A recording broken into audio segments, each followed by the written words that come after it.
Good morning, children. I hope you are all safe and healthy. Today, we are going to read an interesting story. This is a humorous and adventurous story of a naughty monkey named Tutu. This story is written by Ruskin Bond. He is an Indian author of British descent. The Indian Council for Child Education has recognized his role in the growth of children's literature in India. Before we enter into the story, let's see the mind map. Grandfather bought a little monkey from a Tonga driver for 5 rupees, and he decided to add the little monkey to his private zoo. Pretty monkey, bright eyes sparkled with mischief, pearly white teeth, hands looked dry up, fingers were quick and wicked. Grandmother did not like to keep birds or animals in home.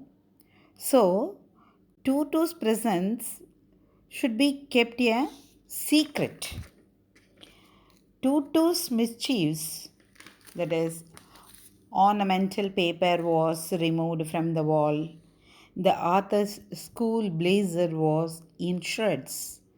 Other animals in the private zoo were disturbed. Tutu's journey with grandfather from Dehradun to Sharanpur by train. Tutu's enjoyment in the large bowl of warm water. Tutu picked up the dish of pulao and made his exit through a window. Tutu's mischief grew day by day. Grandfather realized that they could not keep him at home. Finally, he found the same Tonga diver and sold Tutu back to him for a sum of 3 rupees. Come, dears, let's see the lesson. The Adventures of Tutu. Have you ever had a baby monkey as a pet? Tutu is the baby monkey. Let's find out whether he is mischievous or docile. Docile means obedient. Grandfather bought Tutu from a Tonga driver for the sum of 5 rupees. The Tonga driver used to keep the little monkey tied to a feeding trough, and the monkey looked so out of place there that the grandfather decided he would add the little fellow to his private zoo. Here, feeding trough means feeding container. Okay. Tutu was a pretty monkey. His bright eyes sparkled with mischief beneath deep set eyebrows, and his teeth, which were pearly white, were very often displayed in a smile that frightened the life out of elderly Anglo Indian ladies. But his hands looked dried up as though they had been pickled in the sun for many years. Here, pickled means shrunk or dried. Yet his fingers were quick and wicked, and his tail, while adding to his good looks, grandfather believed a tail would add to anyone's good looks, also served as a third hand. Which is the third hand to the monkey? Yes, the tail. He could use it to hang from a branch, and it was capable of scooping up any delicacy that might be out of reach of his hands. Here, delicacy means here fitness. Yes, dear. Grandmother always first when grandfather brought home some new bird or animal. First means here distress. Yes, first. So it was decided that Tutu's present should be kept a secret from her until she was in a particularly good mood. Grandfather and I put him away a little closet opening into my bedroom wall, where he was tied securely, or so we thought, to a peg fastened into the wall. Here I means the author. So they kept the monkey in the author's room inside a closet. Closet means here cupboard. Yes. A few hours later, when grandfather and I came back to release Tutu, we found that the walls, which had been covered with some ornamental paper chosen by grandfather, now stood out as naked brick and plaster. What happened? Yes, the monkey removed everything. The peg in the wall had been wrenched from its socket, and my school blazer, which had been hanging there, was in shreds. I wondered what grandmother would say. But grandfather didn't worry. He seemed pleased with Toto's performance. He's clever, said grandfather. Given time, I'm sure he could have tied the torn pieces of your blazer into a rope and made his escape from the window. Who said, yes, grandfather? His presence in the house still a secret. Tutu was now transferred to a big cage in the servants' quarters where a number of grandfather's pets lived very sociably together, a tortoise, a pair of rabbits, a tame squirrel, and for a while my pet goat. But the monkey wouldn't allow any of his companions to sleep at right. So, grandfather, who had to leave Dehradun next day to collect his pension in Saharanpur, decided to take him along. From where to where? Dehradun to? Yes, they stayed. They lived in Dehradun. From there, grandfather decided to go to Saharanpur to collect his pension. And he decided to bring the monkey also. Yes. Unfortunately, I could not accompany grandfather on the trip, but he told me about it afterwards. A big black canvas kit bag was provided for Toto. This, with some straw at the bottom, became his new abode. When the bag was closed, there was no escape. Toto could not get his hands through the opening, and the canvas was too strong for him to bite his way through. His efforts to get out only had the effect of making the bag roll about on the floor or occasionally jump into the air. An exhibition that attracted a curious crowd of onlookers on the Dehradun railway platform. Yes, the monkey tried a lot to come out from the bag, but it couldn't. Yes. Tutu remained in the bag as far as Saranpur. But while grandfather was producing his ticket at the railway turnstile, Toto suddenly poked his head out of the bag and gave the ticket collector a wide grin. The poor man was taken aback, but with great presence of mind and much to grandfather's annoyance, he said, sir, you have a dog with you. You'll have to pay for it accordingly. In vain did grandfather take Tutu out of the bag. In vain did he try to prove that a monkey did not qualify as a dog or even as a quadruped. Tutu was classified a dog by the ticket collector, and 3 rupees was the sum handed over as his fare. Then grandfather, just to get his own bag, took from his pocket our pet tortoise and said, what must I pay for this since you charge for all animals? The ticket collector looked closely at the tortoise, prodded it with his forefinger, gave grandfather a pleased and a triumphant look, and said, no charge, it is not a dog. So the grandfather gave 3 rupees as a fare for the tutu. Yes. When Tutu finally accepted by grandmother, he was given a comfortable home in the stable, where he had for a companion the family donkey, Nana. What is the name of the donkey? Yes, Nana. On Tutu's first night in the stable, grandfather paid him a visit to see if he was comfortable. To his surprise, he found Nana without apparent cause, pulling at her halter and trying to keep her head as far as possible from a bundle of hay. What happened? Because of that monkey, Tutu. Grandfather gave Nana a slap across her haunches and she jerked back, dragging Tutu with her.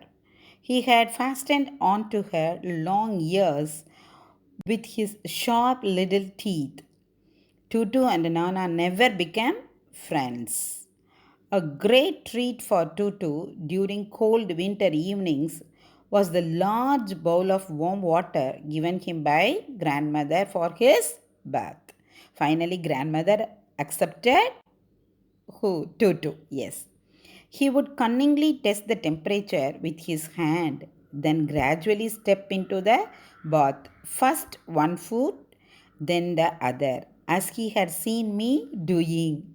How the author did, how the author checked the temperature of that water like that, the monkey also did.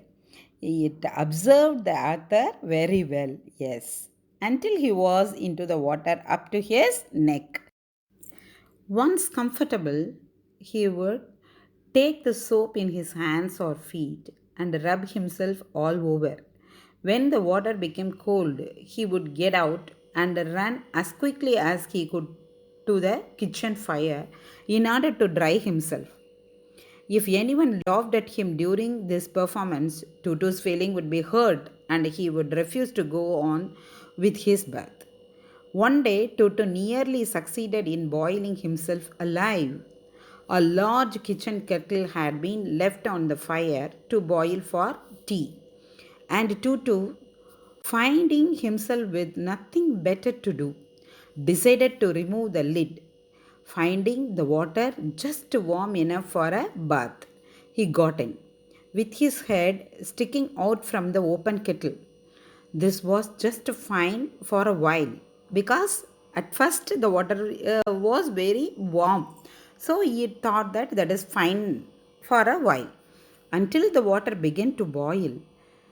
Tutu then raised himself a little, but finding it cold outside, sat down again. He continued hopping up and down for some time until grandmother arrived and hauled him, half boiled, out of the kettle. So finally, grandmother saved the monkey from the boiled water. Yes. There is a part of the brain especially devoted to mischief. That part was largely developed in Tutu. Yes, how humorously the author said that mischiefs or the monkey. Here, see, that is a separate part of the brain, especially devoted to mischief. Yes, and it also highly, largely developed in Tutu. He was always tearing things to pieces. Whenever one of my aunts came near him, he made every effort to get hold of her dress and tear a hole in it. One day, at lunchtime, a large dish of pulao stood in the center of the dining table. We entered the room to find Tutu stuffing himself with rice. My grandmother screamed and Tutu threw a plate at her. One of my aunts rushed forward and received a glass of water in the face. When grandfather arrived, Tutu picked up the dish of pulao and made his exit through a window. Yes, it escaped. We found him in the branches of the jackfruit tree, the dish still in his arms. He remained there all afternoon, eating slowly through the rice, determined on finishing every grain, and then, in order to spite grandmother who had screamed at him, he threw the dish down from the tree and chattered with delight when it broke into 100 pieces. What happened?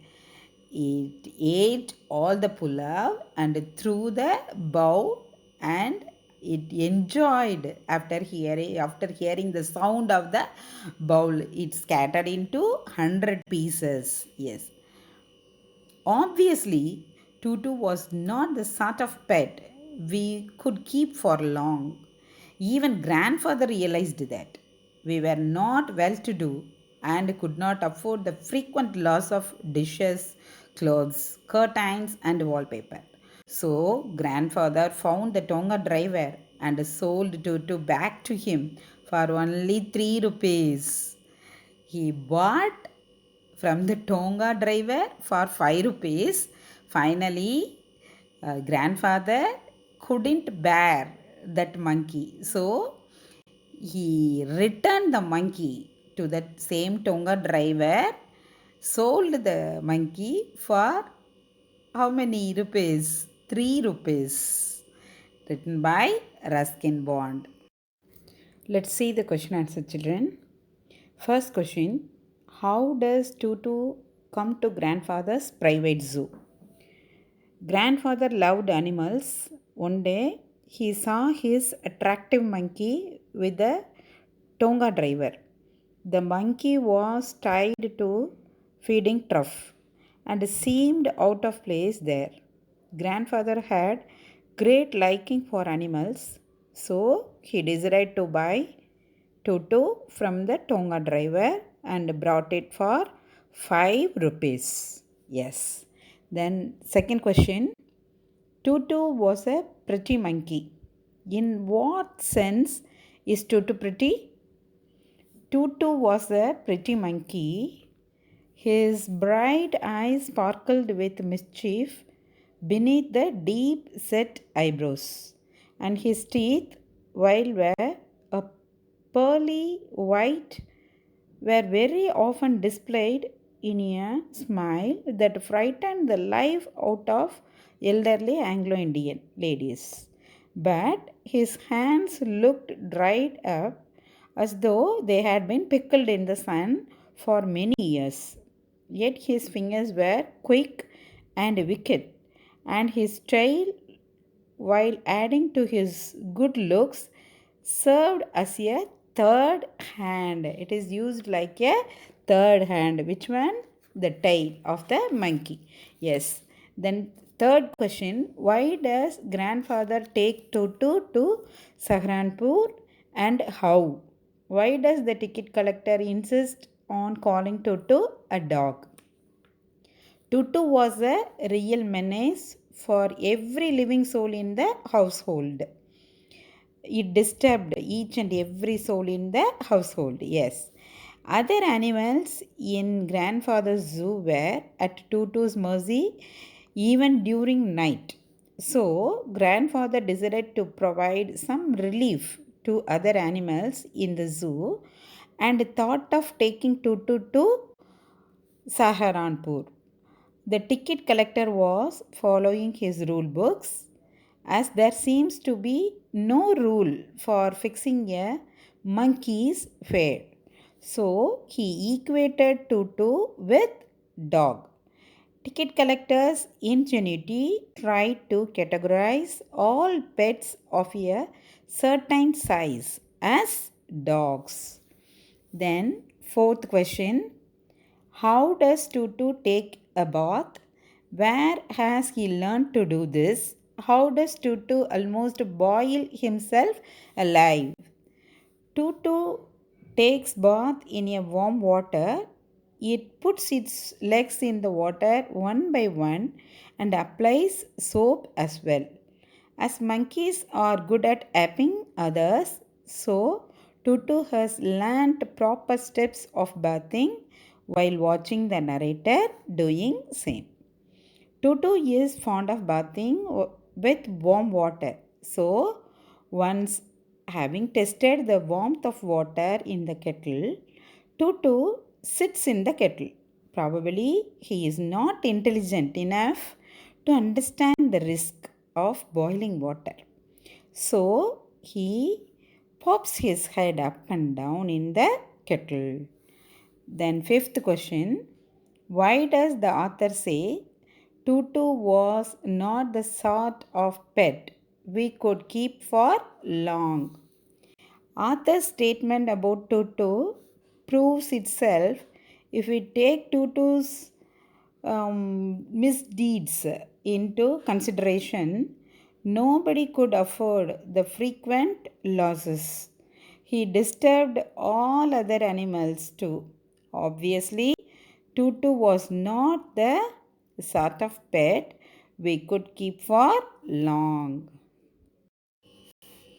I hope you enjoy this story. We will meet in the next virtual class. Until then, bye from your English teacher. Bye, dears. Take care.